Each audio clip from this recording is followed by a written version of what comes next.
get your life back to normal. Lonnie with Restore It Restoration. So I would like to take this time to welcome everybody back to this podcast. I'm Lonnie Beecham, the service professional here from mid-Missouri with Restore It Restoration. On the other mic is the producer and good friend of mine, Ruel Abanam. And today I'm excited to introduce everybody to a guy I've only known on Facebook. We are in many of the same industry Facebook groups. This guy, I'll let the listeners in on a little secret. He might know as much, maybe a little bit more than I do when it comes to the restoration business.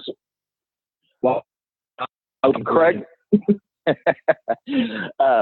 Everybody, I'd like to welcome Craig Hubbard to this podcast. Craig, introduce yourself. Tell us a little bit more about you. Well, I don't even know where to begin. I've been in the industry since 1996 when Hurricanes Bertha and Fran battered the Atlantic coast.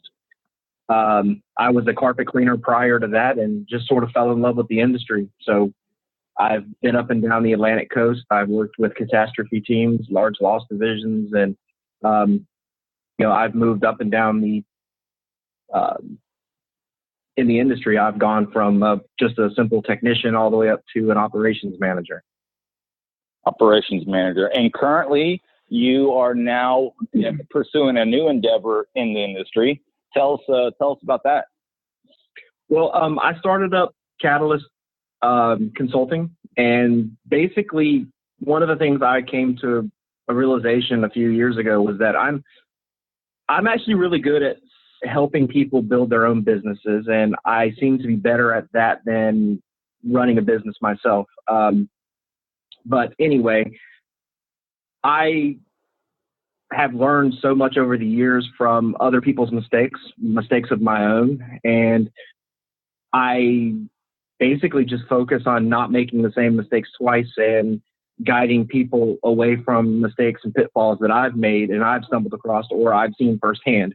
I try not to get myself in a position where I'm given examples or given reasons not to do something because of bad information, or perhaps someone's brother, sister's, cousin's, uncle's third removed cousin had something happen to them, But my realization is if I haven't experienced it myself or directly saw it, I don't refer to it as fact unless I can read about it or it's in some sort of published document. Well, and you know what, Craig, you and I, like I was saying, you and I are in like Mason's Network, CCP. I forget what that stands for. I think they change what it stands for every time. Carpet Cleaners Page or something. Carpet Cleaners Page. Yeah, right. A lot of industry guys overlap there, and we seem to have a new Facebook group every day. But right. One of the things I've noticed years ago about you that kind of puts you on my radar is you are one that always seems to shoot everybody straight. In our industry groups, as it'll be no surprise to anybody, it's 99% guys. So you can have typical guy humor. Right. And there's nothing more frustrating when you got a guy that is legitimately asking for help. And how do you do this? How do you do that? And somebody always says, bring gasoline and a match. Well, right. Yeah. And some of that's fun. Some of that's, we have a good time with it, but it's like, seriously, the guy's asking for help. Bust his chops later, but don't make the first 18 posts about burning the house down.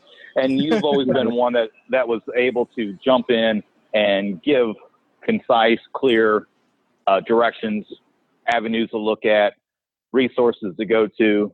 You and I mean, that's one thing I love about Facebook. It has made this world so small. Facebook is a love-hate thing for me. I hate being on social media. I hate, seeing everybody's lunches every day, but I love how they're bringing guys from Massachusetts together to guys in Missouri. And, so you've always been that has always had good answers and people look up to you in our industry and checking you out. You and I are about the same age. You got started 4 years before me, and I have only done semi-large losses. I've never had to rent a tractor trailer's size dehumidifier to take care of a 8, 10, 12-story water loss. But Ruel, Craig and I could actually talk for probably hours. Him and I are the guys that when we go to classes, guys like him and I kind of gravitate towards each other because you can kind of tell who knows what they're talking about and who's a rookie and who's a veteran. And I still go to the same basic, the basic WRT, or for the layman's, just the basic water technician course, just to get my CE credits and stuff. But I learned as much today as I did 15, 18 years ago. And it's guys like Craig, when we get together and we can share war stories and learn from each other. So, well, maybe after today, you guys will tag a team and write a book about the industries. Well, we're podcasting about it instead. So, yeah, there's that. Are you a podcast listener at all, Craig? To be honest with you, I've listened to 2 or 3 podcasts over the years. But I'm not a religious, I wouldn't even know where to find them, to be perfectly honest with you. Okay. I would have to have my wife help me find it, which makes me sound like I'm 80. Yeah, and you're only a year younger than me. So some people listen to podcasts, some don't. I'm one of those. I hate listening to music and stuff like that. I'd rather fill my head with knowledge. I listen to industry podcasts. You can always learn from Cliff Zlotnick. Yeah, from Unsmoked. He has a podcast out there, and it's about indoor air quality and water damage and mold and all that kind of stuff. So that's what kind of trips my triggers whenever I'm driving between point A to point B instead of listening to the top 40 or the latest Kardashian news. I'm trying to learn something and Facebook, and that's how you and I got together. Right. So, and you and I were talking the other day. We have a real similar background. We're about the same age, been in the business almost the same length of time. Both of us have come from competitive national franchises. You were with ServPro, and I was with ServiceMaster. Both. How long were you with ServPro? I was with 2 different franchises, and I think grand total maybe 5 years total. Oh, okay. Yeah, I worked 12 years with Service. Wow. Okay. Most of my experience, I was with smaller companies. That's kind of where my heart's always been, with the smaller guys. That the smaller companies tend to treat their employees a little bit better, and you have a lot more potential for growth with the smaller companies, in my opinion. But anyway. Oh, and I have to agree. We ran numbers just by accident, being on the programs that a lot of the small independents would just love to have a piece of, and being on the after hours, program. If you live by it, I can tell you can die by it real fast, as you probably know. Oh, I'm intimately familiar. I try to advise a lot of the guys that come to me for advice to stay away from program work. My mantra is basically to, production without profit is basically practice. And I don't really need any more practice. There is money to be made in doing program work, but however, there's a lot of pitfalls to it, and they kind of got you reined in where you don't have the same argument, the same negotiating ability when you're on a program as if you're just an independent who gained that project organically.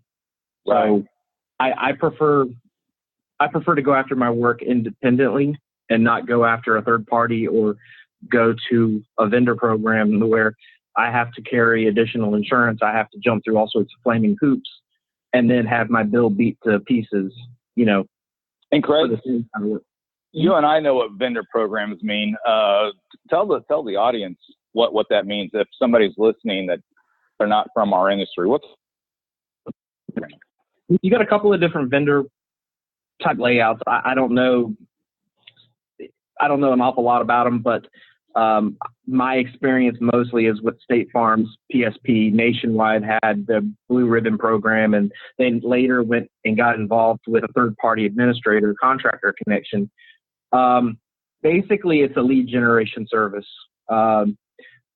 They say, okay, we will limit your ability to negotiate, and we will give you a volume of work, in replacement for that. So, you may have to give a discount on drying equipment rental. You may have to cut the bill by X number of dollars. There's any number of reasons. Every program has something different that they go by.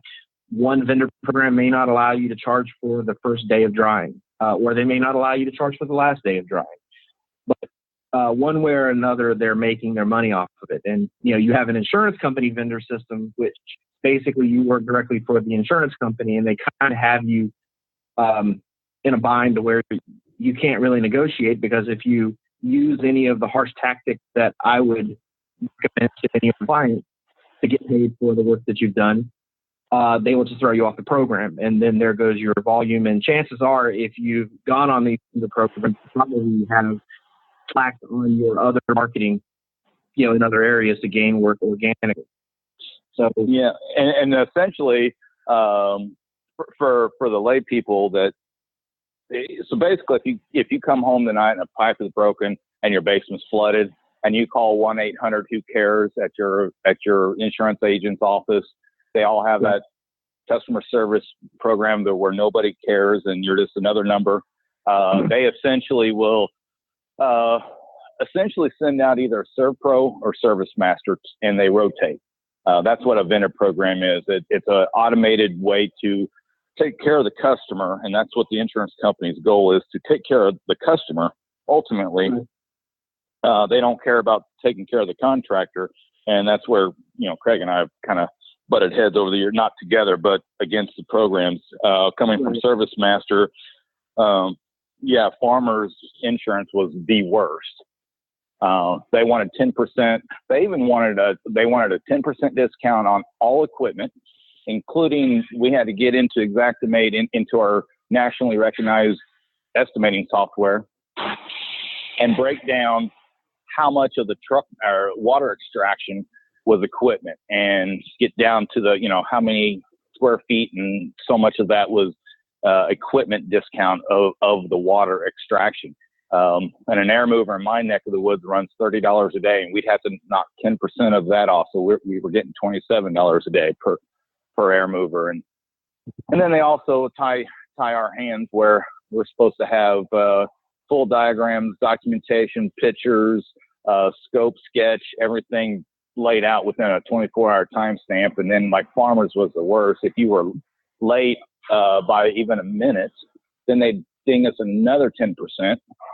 And then so many hours after that, it was another, it got up to as much as, I think, 50% that they would hold out of our check if we were massively late. Well, that's kind of a impossible burden to tackle. You can't get the call at 2 a.m. By the time you get focused and organized and set up and at the shop, you may not get on site until 3:30 in the morning, and then you work for 2 to 8 hours, and then you're still supposed to have full sketch diagrams, signatures, authorization, everything, and then have it turned in by 2 a.m. the next day. Well, who's going to stay up until 2? So then that put burden on the office admin staff that, we were faxing and emailing from the field and everything to just try to drive that bus. We had actually a guy dedicated just to State Farm and another guy just dedicated to Farmers. That was their job, was to push their paperwork along. Those two are the most prolific or behemoths in our area, and we had to feed that monster. And I just took an administrative payroll that was just dedicated to feeding the paper monster. It was a horrible experience. Right. Well, we did a lot of our work through Contractor Connection, and some of the issues that we ran into was before the days of everything mobile.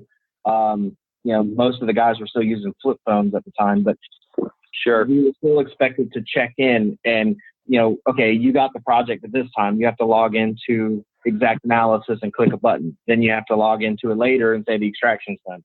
this is when you set equipment. And they would expect all this. And then we would go a little bit further. And when we were finished the project the following morning, everything would be created. But the problem was it wouldn't allow you to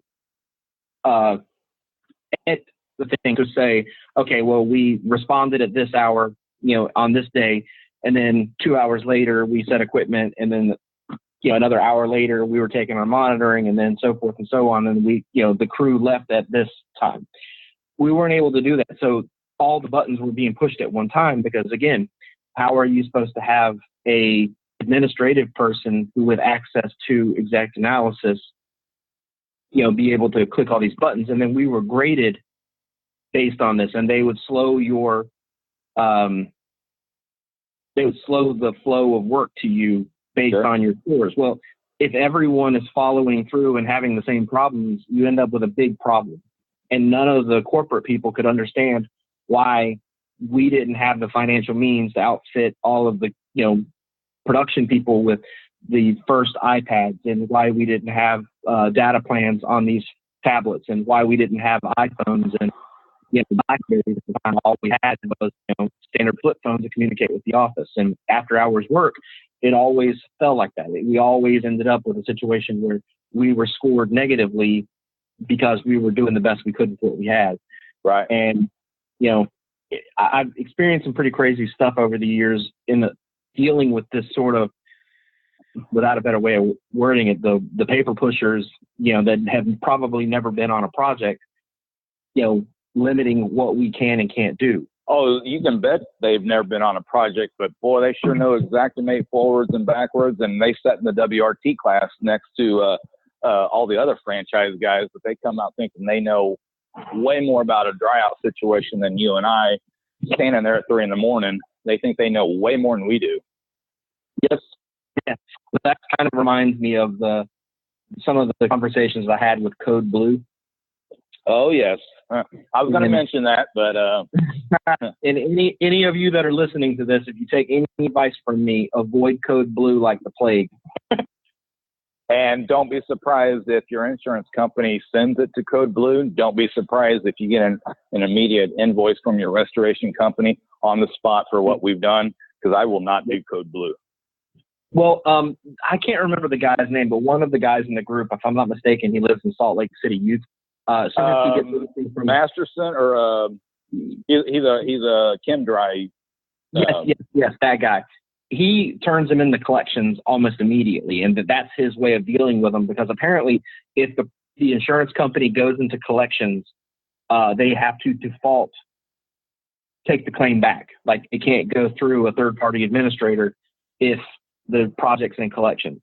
Whoa, say that again? Apparently, the project will be recalled from the TPA, the third-party administrator, if the project goes into collections. Meaning, if there is a collection agency or an attorney involved in it, apparently the claim gets pulled back from the TPA. So who's he sending to the collection agency, the customer or the insurance company? The insurance company is my understanding. Huh. Okay. Yeah. Okay. I don't understand how it works, but it seems to be working very well for him. I just don't want. I've seen his posts, and it's always comical to see what he's up against. I mean, it is. I've dealt with their water restoration specialists or mitigation specialists many times, and they have zero comprehension of actual structural drying, and they will try to talk down to me as if I don't know what I'm talking about, and they a little bit, and they get a chip on their shoulder because here's a contractor, wherever I am at the time, they're upset because I know more than they do, considering all they've ever had was a corporate sponsored drying class. Code Blue also has a structural drying school, and from my experience with their people, it's not worth the money. And Ruel, are you there? I'm here. Well, I was trying to bring Ruel in, but what happened to Ruel? Oh, I was on mute. Sorry. So I was trying to bring you in because I know Craig and I are just kind of running 100 miles an hour because when we live and die and breathe this stuff day in and day out. But Code Blue is a third-party administrator. You've heard Craig say TPA. They are a TPA, and they are an independent third-party administrator for the property and casualty insurance industry. It is the leading provider of end-to-end claims management outsourcing solutions carrier for water mitigation. Apparently, you're on Wikipedia. But what they literally do, so like in my neck of the woods, an average, just a run-of-the-mill water dry-out situation, nothing special, just a simple job is about $2,500 to $3,000. Code Blue, their whole business model is like, isn't it a minimum of a 25% reduction right off the top, Craig? Okay, their base, it's kind of a hard to explain process, but they take line items and hit them 50% right off the bat. So that's their starting point. Then you can choose a dollar amount, like a percentage above that you're willing to charge. So for instance, if you say 15%, then you're getting about 65% of the line item. But the higher you go with the line items, the less likely they are to call you, except if they get themselves in a bind. So if you say, I want 100% or I want 85% or whatever, they're going to be less likely to give you a call. But the reality of it is, who would want to deal with them anyway, And the shocking thing, they don't want you communicating with an insurance company at all. They don't want you anything. Well, the problem I've run into is the carrier will send a field adjuster out who has no understanding of what Code Blue is. And, they're having a hard time understanding why they're not having any part of the mitigation. And I'm guessing it takes a little bit of money out of their pocket if they're not writing the mitigation as well. But I will, of course, talk to them because I'm not going to sit there and ignore them while they're face to face with me because it's rude and I just wasn't raised that way.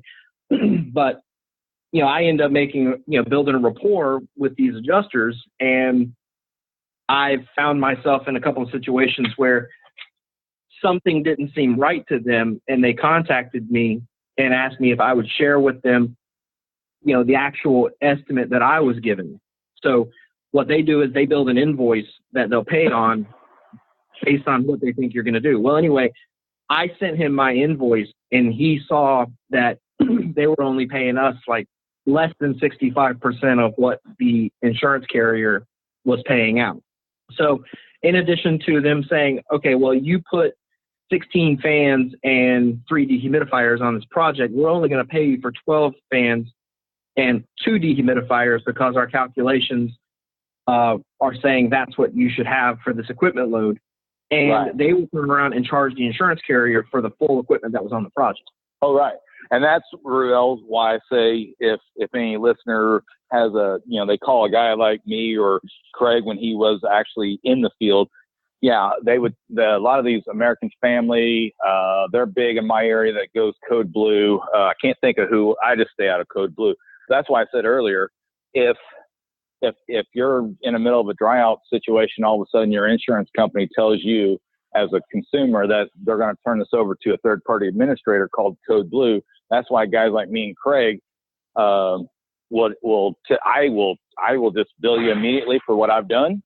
Walk away and let somebody else come in and take over, because that $3,000 average, no bells, no whistles, just an average water extraction, 8 air movers, 2 dehus, content manipulation, and that sort of thing. That $3,000 average dry out, I'm now expected to do it for $2,000, and then to top it off, they'll take as much as 6 months to pay you for it. And by that point, they're trying to squeeze you and just like, okay, fine, give me $1,500. Just give me something to just make it go away. And that's why guys like us do not want to do Code Blue. Right. And there's another thing that a lot of contractors, especially young contractors to the industry, don't understand. You have a fixed amount of money that it's going to cost to actually do the project. So say, for instance, for easy math, we'll say you have a $4,000 project. Okay. You're going to run somewhere about 50% job costs when you figure in all of the nuts and bolts, when you think about insurance, taxes, covering the overhead and profit that you need to operate your business, cover payroll, all these things, you're going to come out about 50%. So you're going to have $2,000 in cost associated with that $4,000 project. Now, some of you will work very efficient and you'll have a higher percentage than that. And some of you will not be that efficient, which is what I'm seeing, and you'll have a much lower percentage. But just for simple math, we'll say 50% and $2,000 in cost. If they cut your bill down to $1,500, guess what you've just done? Yeah. You've just lost money. You didn't just not make money. You didn't break even. You're actually paying to work in that client's house. And the most shocking and appalling part of the whole thing is, guess what happens if something went wrong on that project? Guess what happens if you, for instance, didn't dry the property out properly, or you damaged something within the house? Something happened. Do you think that insurance carrier is going to give you any kind of financial support or assistance? No. You think Code Blue or these other TPAs are going to help you out? No. They're not going to do anything. They're taken care of. Their claim is closed, and now you are stuck with that additional cost that isn't covered. Yep.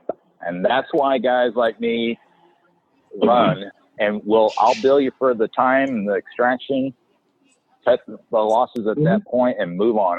I'm not going to go down that road. I've done this too long. Like Craig was saying earlier, I don't need practice anymore. That's right. I've done a lot of pro bono work in the days trying to, and that's another thing that guys, if I do good for this adjuster and give him a good deal, he'll send me all his work. No, he might, but then he's going to expect a good deal on all your work. So, well, and I mean, I made a post about this a while back on my company page. The worst thing that can happen when you're negotiating with an insurance company, we'll say just this particular adjuster A with company B, they negotiate your bill from $5,500. You'll say, okay, well, yeah, you're right. I'll back my invoice down to $3,500. And if he's promising you in the background that he's going to give you this additional volume, he's going to give you this, and he's going to do that, and just take care of me this project, they're lying to you. They have every time no intention of honoring their word, and it isn't anything personal. It's just you are a commodity. You are corn. You are absolutely nothing to them. There's 10 other companies in your market that will do the same thing that you're doing.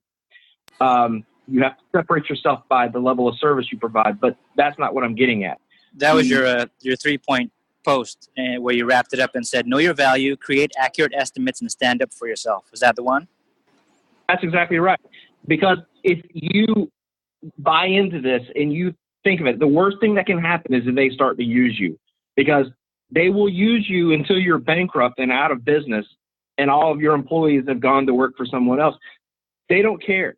You will end up going broke for no reason whatsoever. And the reality of it is that's what you got to do. You've got to stand your ground, know when to fight, know when to fold. And the reality of it is, unless I've overscoped, and that's a reality with all of us. We're tired when we're sitting behind the computer putting estimates together. Sometimes we'll say it's so easy to type PF for a variable for how many linear foot of baseboards. So you may have taken out 3/4 of the baseboards, but it's so easy to just type PF when you're tired. You end up charging for baseboards removal that was not removed. And that's considered overscoping. It's an honest mistake unless you do it for, terrible reasons. But the reality of it is that's the only reason you should ever back off of anything in your estimate. Yeah, if it's a legitimate, honest mistake. The one I always do is I cut and paste too much, and I'll have light switches and light fixtures and chandeliers in every closet. And it's like, whoops. Been there, done that. Oh, yeah. Yeah. Yep. So, yeah. And Ruel, you may have heard me talk about this. What Craig and I are talking about, like PF and stuff. Here's a secret that a lot of people don't know. Well, I'm a runner. PF. I'm a runner. PF stands for plantar fasciitis. That's what you're talking about, right? Right. In our world, that means perimeter of floor. Okay.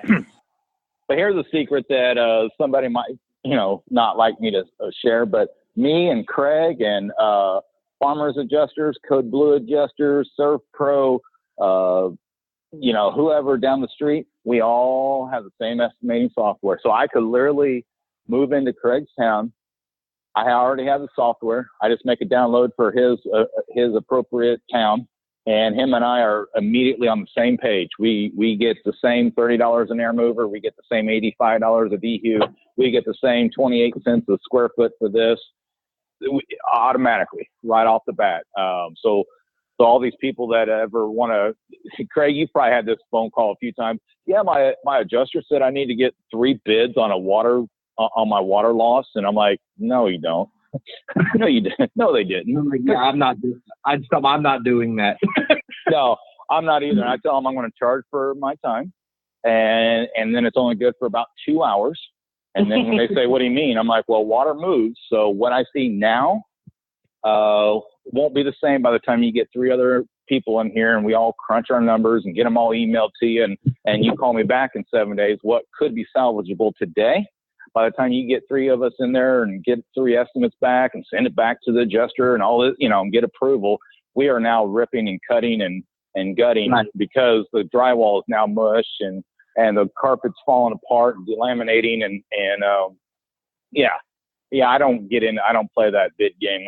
I will tell them I'll come out, I'll give you a full faith estimate. I'm going to charge $250 for my estimate, and it's only good for 2 hours. And then, they say, well, that's kind of, you charge. I'm like, well, it's only good for right now. It's not good for this estimate will not be good tomorrow. Promise you. I've always avoided that conversation with a simple, we don't do estimates for mitigation. We do estimates for the repair, and I don't write repair estimates until I'm done with the mitigation, because the reality of it is I don't know what I'm going to encounter. You know what I mean? Because you don't know how many layers of floor there is. You don't know what kind of underlayment is beneath it. You don't know. There's so many variables. And the third layer of vinyl could be asbestos, and that's a whole other world that you can't see until you start digging into it. So that's right. Yeah. So Craig, you and I kind of jumped out. You and I started talking shop way fast. Let's step back a minute. I hate to slow this roll because a guy like you, I'm enjoying this. I don't know about Ruel and anybody else, but. So as a consultant, I know what it's like day to day in the field. I live it, breathe it. I mean, I read about it, study about it. I got a mold house experiment that's going on. I know this stuff, but in your world now, as the owner of Catalyst, what's it called? Catalyst what? Catalyst Restoration Consulting. Yeah. So what's a day of a consultant look like? Well, most of my time is spent creating estimates for other contractors who either don't have their own house estimating staff or their staff is overburdened, and I just fill in the gaps. The other thing is I'm answering questions from day in, day out. I'm helping with anything from business development to what should I do in this situation, or I'm thinking about buying another truck. I want to know what's the proper machines. What should I be buying for drying equipment? Should I try to salvage this hardwood floor, or should I remove it? So essentially what I do is basically be a partner to these people's companies. And all I do is bring, my experience and my education to the table. I've experienced a lot of different things. I show people how to negotiate with insurance companies. That's one of the things. I don't do the negotiation for the contractors, but I will advise them on how to approach an insurance company that's got objections to an estimate. So if one of the guys once this goes live, I plan on pushing this out in a few of the groups, because ultimately my goal is to get you some business. And my goal is also to get some listenership out of this. So I have 2 questions. First one is a little long answer from you, but who's your ideal target market? And then B, do you work off of an hourly rate, a percentage rate? I mean, you don't have to talk specifics. Obviously, if somebody wants to get in touch with you, we'll put all of your contact info in the show notes and stuff. But is it fee? Is it per hour? Is it a percentage? And then who are you? Who's your target market? Who do you want to work with day in and day out? Okay, that's a complicated question. I'll approach who is my target audience. I'm looking for people who are trying to expand from carpet cleaning into restoration. It's so much easier to teach the correct way to do it rather than trying to unscramble bad experiences. Ideally, I would rather deal with people who have no restoration experience that, maybe are familiar with the carpet cleaning machines, or maybe they've got some other actionable experience that I can tie into it. But the reality of it is I'd prefer to have someone who doesn't have an awful lot of experience that I can take under my wing and show them the way. My rates are basically, anyone who's in the Facebook groups that has known me online, I'm doing 5%.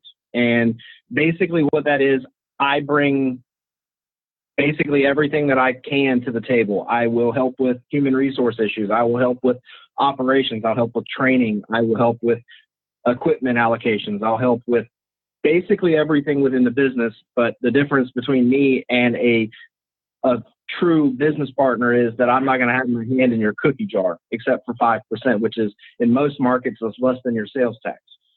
So that's basically where it is. Now, I also do an a la carte system where I will help out with things like if you call me and you need contracts for whatever reason, if you need a good repair contract, if you need a good mitigation contract, if you're needing documentation for this or that, I can create that on a per basis, but it depends on what I have to jump through, because all of my agreements that I put together, I make sure, well, actually my wife does, make sure that they're legally binding in the state that you live in, because that's one big mistake a lot of guys make is they will get a contract from a website or from some guy in another state. And then when push comes to shove and they're in court, their agreement isn't going to hold up and, you end up in a bind.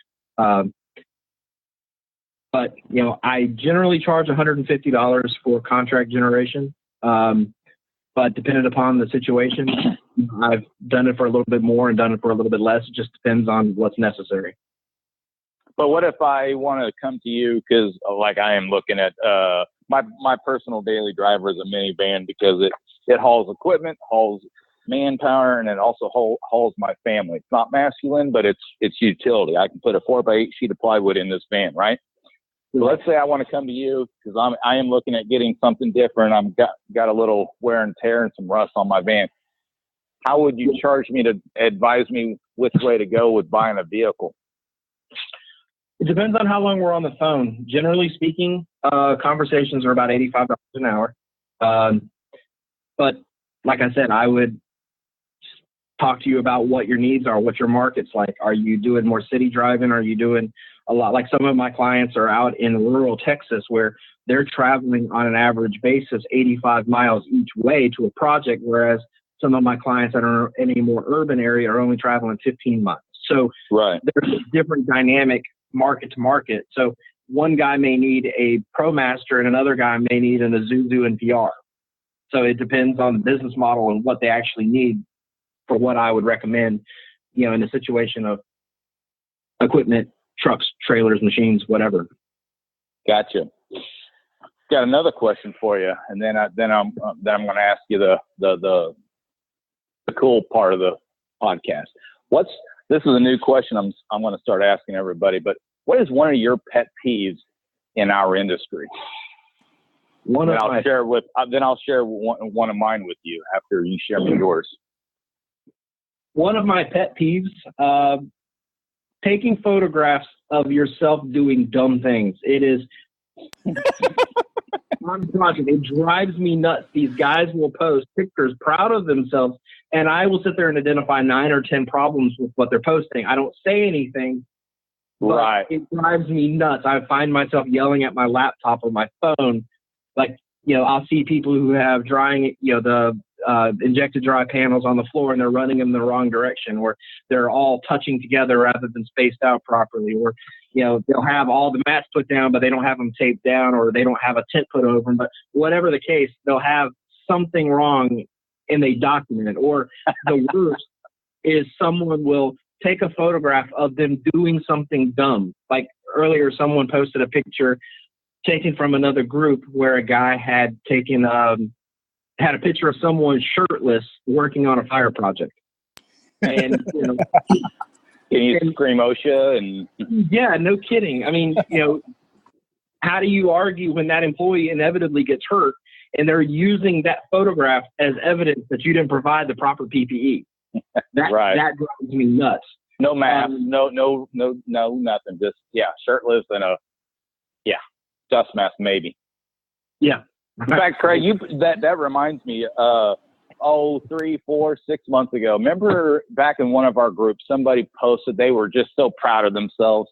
I think it was $100,000 dry out, and they were boasting about having like 200 air movers and 8 power boxes, and they had these fans pointing at each other, and I mean the whole thread was just ripping. Like, dude, you got about twice as many as you need.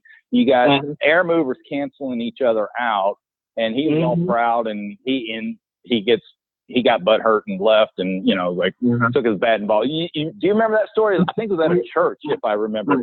I do. I remember the photograph. And everybody's like, "What about the stage? I mean, you have nothing going on at the stage. I mean, there has to be water underneath." And if I remember right, it was a Category 3, I think. I don't remember. I don't remember that part of it, but I do remember the fans pointing at themselves. Yeah, and everybody's like, "Where's your air filtration devices? What are you doing for containment? What you're just blowing this, And then anyway, I know exactly what you're saying. That reminds me of another person. I will never call their name out on it, but the person is either a WLS or an actual CR. WLS is water loss specialist. For those who don't know, a CR is the designation for a certified restorer. These are very high-level credentials through the Restoration Industry Association, and you do not expect people with this level of certification, and you don't think this level of education they'd make mistakes like this. But I mean, you and I have probably been in the industry long enough that we remember the turbo vents. The Sahara fan. This person is either a WLS or a CR. They posted a picture of a Sahara fan with a turbo vent put on a short wall, and part of the turbo fan or the turbo vent was off the edge of the wall. So I was just going to say that. So I'm like, okay, can you? I messaged him because I was thinking, you might want to pull this down because this is embarrassing. But he never responded, never saw my message. Nothing. Yeah, one of my pet peeves that I see in our groups are the owner operator or just a carpet cleaning company that has water extraction capabilities. They own 3 or 4 air movers, and they own maybe one DHU. And I hate with a passion whenever they act like a water loss fell in their lap, and they act like it's lottery money and like, woohoo! And then they're like, how do I bill for this? I'm like, exactly. you can't treat this like it's a lottery. Woohoo! I got an extra $2,000 or something. In fact, I work with a lot of local carpet cleaners that do fall in that situation. I have actually got to know a lot of them well enough that they have learned that if we work it together, I give them my honest word that I will not backdoor their customer. I will not steal their carpet cleaning customer. I want the water dry out. We go in, we split, I run everything through Xactimate. I run, I'm the face of the water damage side of it. I negotiate with the homeowner. I negotiate with the insurance company, whatever the case may be. And we split it 50-50. Okay. The guys around here have learned, we split it 50-50, and I'm only the brains and the paper pusher. I don't provide my labor. I don't provide, I'm not going to sit there and extract. I'm just going to and it's their equipment. I supplement if they don't have enough equipment or they don't have, the specialized equipment. I was going to say e-test, but nobody knows what an e-test is, but you and I, I will provide, and we split it 50-50. And so if he only has 8 air movers and we need 25, then we take his 8 and I supplement what we need and we split it 50-50. The guys around here, they've actually learned that their half is more than what they would have billed on their own, and they wouldn't have known how to do it. And they, they end up making more money. They get a save face with their customer, take care of their customer, knowing that I'm not going to, I mean, if that customer calls me to clean their carpet in a month, I'm not going to say no, but I'm not going to actively go after their customer. You know what I mean? You're not going to solicit their customer. Right? Exactly. And it actually works out great. I just walk in with my laptop and a tape measure, infrared camera, moisture meter, and yeah, and you know, they're thinking, man, what do you think? Think this will be a $1,200 loss? And I'm like, we'll see. And I'm sitting there thinking quick math, and I'm usually pretty close. I'm like, I'm thinking $4,200, you know. So I get $2,000 just for owning a laptop and Xactimate and knowing how to read a tape measure and driving the paper, you know. And right. they get a $2,000 check, and they get to earn it, but still they were thinking, oh, $1,200. I'm thinking, no, double, triple that. But that's one of my biggest pet peeves. And you know the names. The same names are always, you know, they always act like the lottery. Just they scratch the ticket and they get to win it today. Well, you probably remember when I was recently employed with someone up here, and he handled water damages, and I started kind of turning them away, and I was quiet backdoor referring someone else just because I didn't want to have my name associated with the kind of things that he was doing. But for instance, talking about overloading equipment, he would put 5 fans in a 1,000 square foot basement and then want to hook up 6 dehumidifiers. When it should have been a little bit opposite. Right. And I'm 3 or 4 more air movers and 1 dehu. Maybe right. 2. Right. And he would argue that there's not enough plugs. And I'm like, no kidding. But see, he'd been to a drying school. That's the thing that bothers me. He had a ASD certification, not through a good quality school, but he did in fact have an ASD. So to people that don't know, that's Applied Structural Drying School, kind of an advanced drying class. It's more hands-on than textbook. But and speaking of ASD, since what's his name killed himself, is his school still going? Hydrolab, is it still going? I'm not real sure. I don't think it is, to be honest. I don't either, because I know Rachel Adams she's with the Ramsco now and in New Zealand or wherever she's at now. So I know she was a big teacher there since it was in her backyard. So that's what got me kind of thinking, like, wow, because that's usually where I went to ASD. Right. Well, Chuck DeWald, if I'm not mistaken, he's in Indiana now. Oh, is he? Okay. Yes. Well, he was in Nashville or yeah, he was in Morristown, Tennessee. Yep, right in the mountains, right off the North Carolina line. Gotcha. Yeah, that's where I got my training from. Yeah, I have to say, I'll give a shout out to Chuck DeWald anytime, because I went to that class thinking that I couldn't possibly learn anything new, and he basically kicked my butt in that class, because you probably remember when you go in, they have you fill out a little card which will identify where you think your skill set is. Right. And I arrogantly enough put myself down as like a 5 out of 5 with my experience. So of course he put me in the front of the room and just kicked my butt for the entire class, you know. But I learned a lot. I learned an awful lot about it, and I truly learned why all the problems I was having on projects prior to his class, why they were happening. Like, his understanding of psychrometrics was beyond anything that I'd ever seen, and like actually tying in and involving the use of the HVAC system versus it being an afterthought, that really made a world of difference. Tying the HVAC blowing directly into the intake of a DHU? Well, yeah, there was that, but I meant like actually directly involving the air conditioning system in the project. But yes, you know, that's one of the big secrets that he brought to light when I was at the school, was hooking lay flat to a vent and bringing it near the direction of the top of the dehumidifier, because it pre-cools the air going in and will expand the operating ability of a unit. So you can have higher temperatures in the room, but the dehumidifier sees cooler air, so it allows it to pull more moisture. But Ruel, sorry to slow you down there, Craig, but so like in a typical environment, where do most people live? They keep their AC, you know, their rooms between 70 and 80 typically.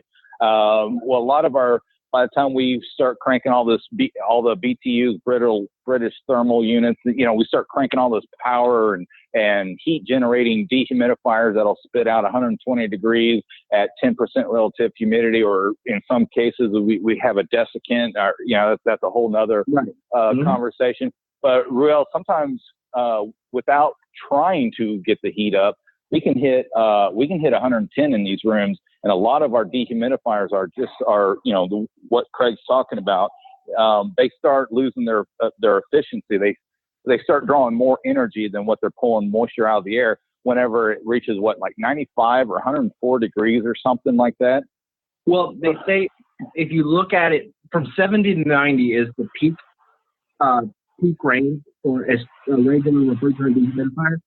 So you'll see, once you get over 90 degrees, unless the humidity is real high, you're going to see inefficiency of the machine. It's not going to be pulling as much water as, say, if the temperature is down to 85 to 90. So, and that's what this lay flat tying it into that's one of the things that Craig was talking about. If you start pre-cooling the air, then you're tricking that dehu to think it's sitting in a room that's 90 degrees instead of 100 degrees. Right. By diluting that hot humid air, or hot dry air for that matter, you end up making a dehumidifier that was stalled, meaning it's no longer pulling moisture, or it's grain depression, the difference, the delta between the air going in and the air coming out.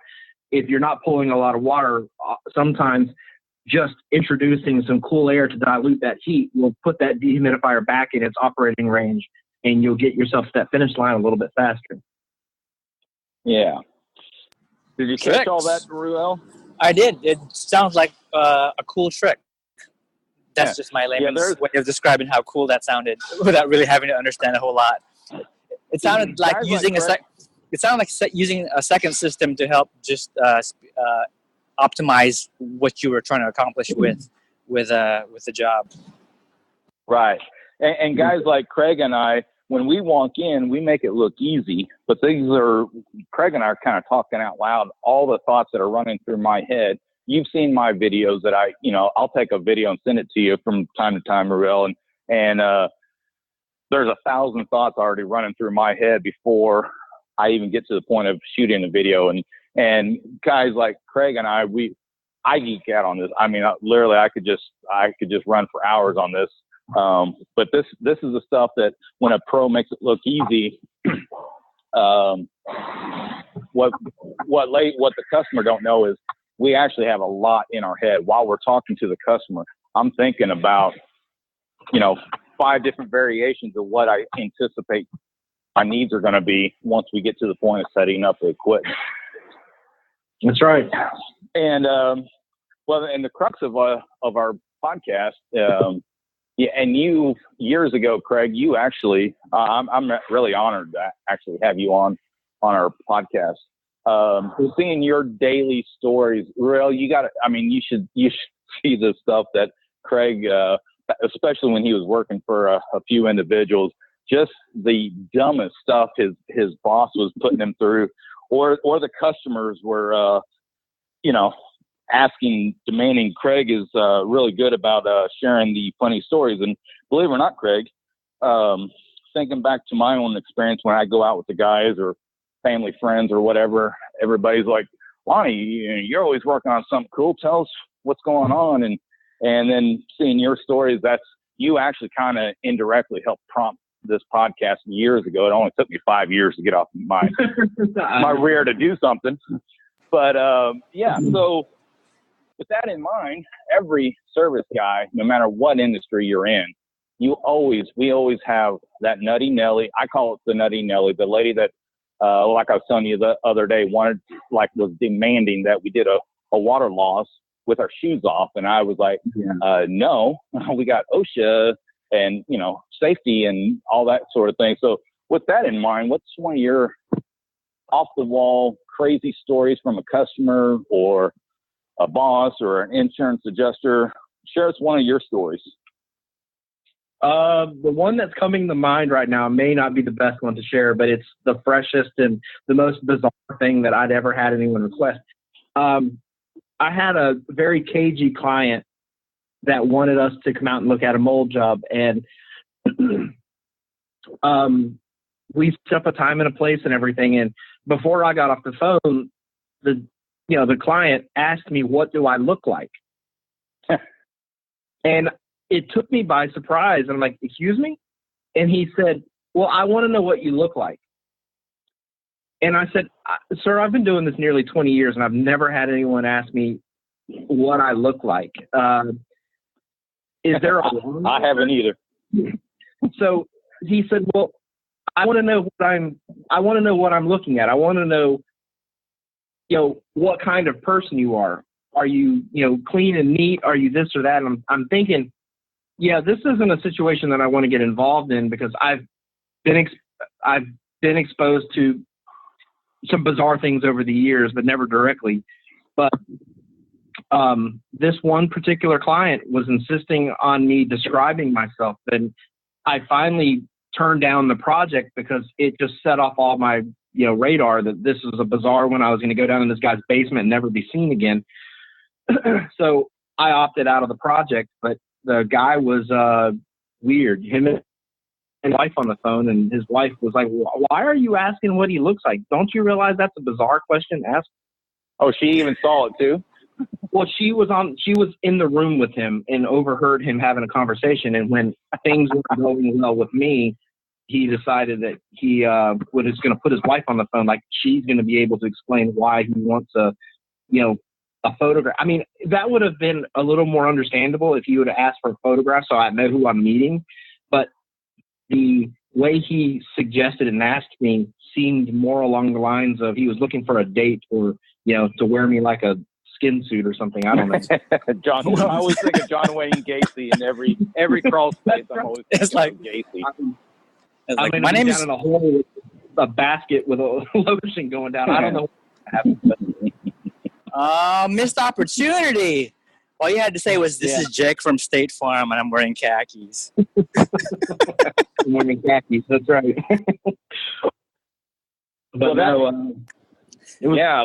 That's bizarre. My 18 years experience, I've never been asked, was he hoping you had your name tattooed on your throat, or? I don't know what he was looking for. I don't know. He did ask me something about tattoos, and I didn't answer him because, in my opinion, it's no business of his. But yeah, it was a very bizarre situation, and like I said, it set off a lot of red flags, and I decided that it just wasn't worth, risking. Yeah. In my 18 years of experience, every time I've gone against my gut, I've always regretted it every time. And you were probably wise, Craig, to walk away from that job. And it was a mold job too, right? Yeah, it was a mold job, no insurance coverage. Yeah, it didn't seem like there was a win anywhere in this project. So, wow. But yeah. Well, that's a bizarre one. Well, at this point in the show, we're getting close to the end here. You told us, about your consulting business. I always give the customer the last word to tell your audience.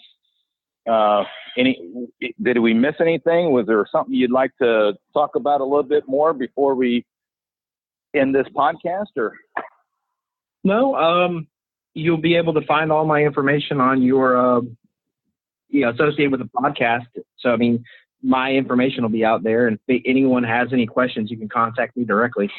And maybe getting this podcast under your belt might prompt you to actually make a phone call to your IT person, your web page person, and get a website developed, right? Yeah, I do have a website developed. I have one that's in the. It's a weird. I had to bust you a little bit there, Craig. Yeah, I know. The other day. I've got a website that's created. It just needs text on it, and that's my fault. Yeah, Lonnie knows a guy. Yes, he does.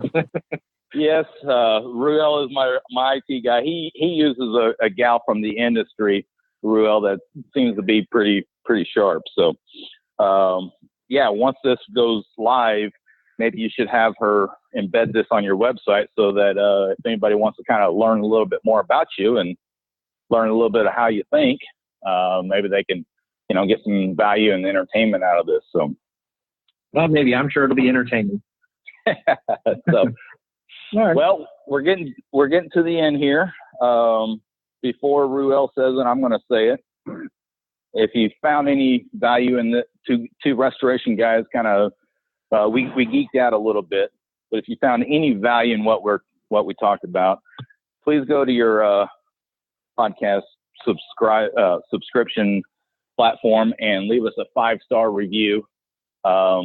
You can say that Ruel didn't say much of nothing this time, or just say that you're following directions. It doesn't matter. Just give us a 5-star review, and that helps others find this. So, yes, that's right.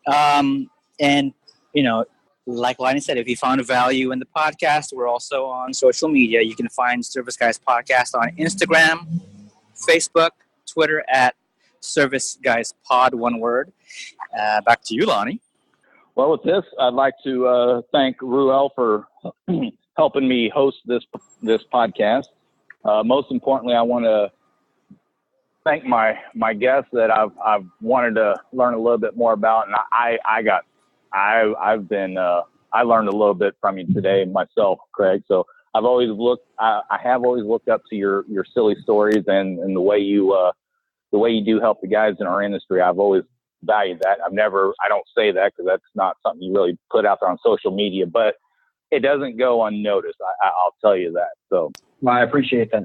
And not being an expert like you guys, I did enjoy listening to the stories. I understood to some degree what was going on, and I enjoyed definitely the dynamic. And I think Craig, from what I've read online on Facebook, he's got, just like Lonnie, really good points of view on the stuff that you guys are experts in. And I think, something like this should happen again in the future. What do you think? I think so. I'm good. Yeah, whenever Craig has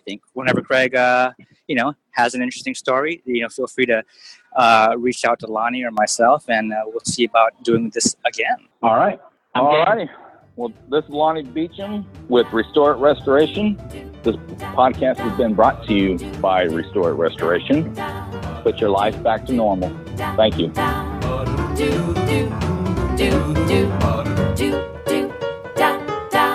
Get your life back to normal. Lonnie with Restore It Restoration. Yeah. I'm the first one in the room, so that means I get to talk about Ruel, talk about my guests, wonder when either one's going to come in. As a service guy, one of my biggest pet peeves are contractors that give a window or a time that they want to have an appointment, and then you get there 5 minutes early to look through your notes, and then they're 15, 20 minutes late, and you call them and say, hey, did you get lost? Where you at? Oh, I'm running about another 30 minutes behind. That drives me insane whenever nobody can respect someone else's time. And I know as a service professional, if I tell you 9 o'clock and I see that I'm even going to be 3 minutes late, I'm going to tell you 10 minutes ahead of time. I'm going to give you a call and say, Mr. and Mrs. Customer, I'm sorry I told you 9, but it's looking like I'm going to be about 5-10 minutes late. People appreciate that. Nothing I hate worse than when you're waiting on the cable guy that's supposed to get there sometime between 8 a.m. and 4 p.m. That just blows. Hey. What's up, Ruel? How you doing? What is going down? I was vamping. And, we should be, we're recording. Nicely done. Yeah, the thing said it's recording, so I just started talking. Yeah, I decided to just start recording when the whole meeting starts. Awesome. Yeah, that's cool. I texted Craig a moment ago, and he's good to go. I don't know if he's going to dial in or if I need to 3-way him in. Cool. I hear some beeping in the background. You out and about? Yeah, I don't want to do this thing in the office, so I'm going to do it the way I did it when we had Sue on the call, and I'll just mute myself when I ain't talking so that nobody hears any weirdness. Gotcha. So how's your day? So far, so good. It's I'm in the office. I'm in the city. Things are going good. Good. I've been kind of busy today. Yeah? What's the damage? Oh, just cleaned a very good regular customers of mine, cleaned her carpets, and went and checked on the dead animal. Remember the video I sent you the other day? I think that was a baby squirrel. So, anyway, she's still having an odor issue. So I went and checked out her chimney again, and I couldn't find the carcass. I mean, I could smell the smell, but I couldn't see nothing. So that one's a little perplexing, but I think she's just going to have to give it a little bit of time. And it's raining today. So yeah, and then ran to post office. I get a lot of mailbox money. So I like mailbox money. Nice. Yeah, I don't get direct deposit like you probably do. I have to beg and twist people's arms, and no, not really. I got a pretty good customer base. I can't say anything bad about my customers. By and large, they pay on time like they're supposed to and do everything they say they're going to. So that's always good. But a lot of my commercial jobs and stuff, they just mail me a check in 30 to 45 days and just shows up, and I take it to the bank, put it in the account. Nice. So the last time we spoke was the Friday before the Northern California meetup. Yeah. Yeah, looked like they had a decent turnout. Looked like they were having fun. Yeah, they a nice group. Looked really organized. Way more organized than anything I've been a part of, that's for sure. Well, that's all good. I mean, can you imagine that's going to happen a lot? Folks are going to, the group, the group, the followers, the subscribers, whatever you want to call them, they're doing what you and Trey did years ago. They're just, let's just take the initiative and get like-minded folks together and, do a nice meetup with some food. Speaking of Trey, he's getting married to Amber Perry October 18th in Seattle. Got my hotel room, 2 nights in Seattle, and a wedding, and got the wedding couple, got the newlyweds their hotel room for them. Nice. So how long you plan to be in Seattle? I'm gonna fly in. I don't remember what time I land in Seattle. Wednesday the 17th. Got a dinner and family function Wednesday night. Then I plan on filling my day Thursday with not quite sure what yet. Then I got a wedding Thursday the 18th, and then I fly out Friday the 19th. I think I leave Seattle at like 1 in the afternoon. Get back to Missouri about I think 11 o'clock at night. So and there's supposed to be a Seattle meetup, right? Yes, that's the 15th of September. I guess that's about 2 weeks away then. For that. Yeah, just dawned on me. Tomorrow's the 1st of September. The Farmer's Almanac is saying it's supposed to be a long, cold, brutal, snow-filled winter from the Midwest to New England, and I hope so. I hope it's sub-zero for 4 months. Then we're going to have to start promoting information on how to deal with freezing pipes. Exactly. Well, I guess I'm going to call Craig. Yeah. And three-way patch him in because apparently he's not hitting that button thing. So. Okay. So let me do that real fast. Okie dokie. And bear with me here. Whoops, not what I wanted to do. Hide. Add call. You like how this old man does technology? Are you kidding? There's Craig, and I'm doing it now. Ruel and Craig, can you both hear me? Yeah, I can hear you good. I can hear you Ruel? good. I can hear you. All right. I can hear Craig. Hi, Craig. Hey, how are you? I'm well. How are you? I'm not bad. Not bad.